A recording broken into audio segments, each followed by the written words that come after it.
2년 전 한국당 투톱이었던 황교안 전 대표와 나경원 전 원내대표가 각각 대권과 당권 도전을 위한 몸풀기에 들어갔습니다.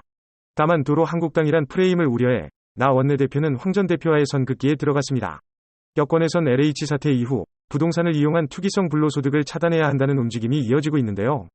이재명 지사에 이어 정의당 심상정 의원이 특정한 목적 없이 보유하는 땅에 대해 추가적인 세금을 걷는 법안을 발의하였는데 이에 대한 반발도 예상돼 대선에서 쟁점이 될 전망으로 보입니다.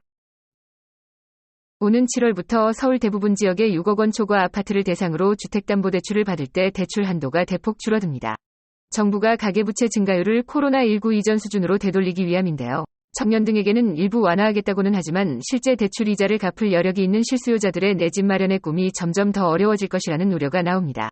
한편 오세훈 서울시장은 긴급 브리핑을 열어 재개발, 재건축 아파트 부동산 투기 수요에 대해 일벌백계 하는 본보기를 마련하겠다고 경고했습니다. 코로나19 자가검사 키트를 오늘부터 구매할 수 있게 되었습니다. 한미약품 홈페이지와 약국에서 구매가 가능한데요. 제가 들어가 보니 두 개들이 제품 하나에 16,000원에 판매되고 있네요. 직접 코 속에서 채취한 검체를 키트에 떨어뜨려 최대 30분 안에 두 줄이 나타나면 반드시 선별진료소를 방문해 PCR 검사를 받아야 한다고 합니다.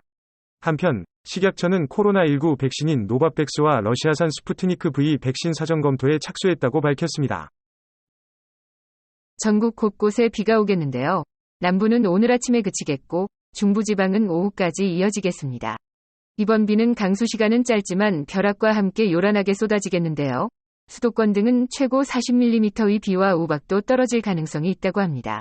중부지방의 낮 기온은 어제보다 4에서 5도 낮아지며 서늘하겠습니다. 토요일도 대부분 지역에 비가 내릴 전망입니다.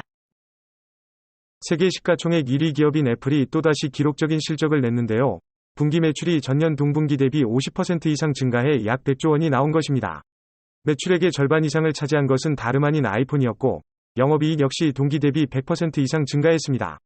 한편 삼성전자의 경우에도 플래그십 스마트폰인 갤럭시 S21의 가격을 낮춘 전략이 통했는지 매출이 약 30조 원으로 12% 증가했고 영업이익은 65% 이상 증가한 것으로 나타났습니다.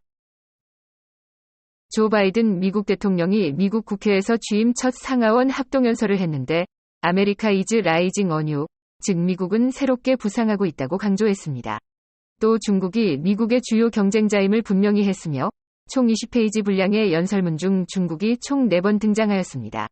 그러면서 시진핑 주석과의 통화에서 중국과의 경쟁을 환영하며 갈등을 원하지는 않지만 미국의 이익을 옹호할 것임을 분명히 했다고 밝혔습니다.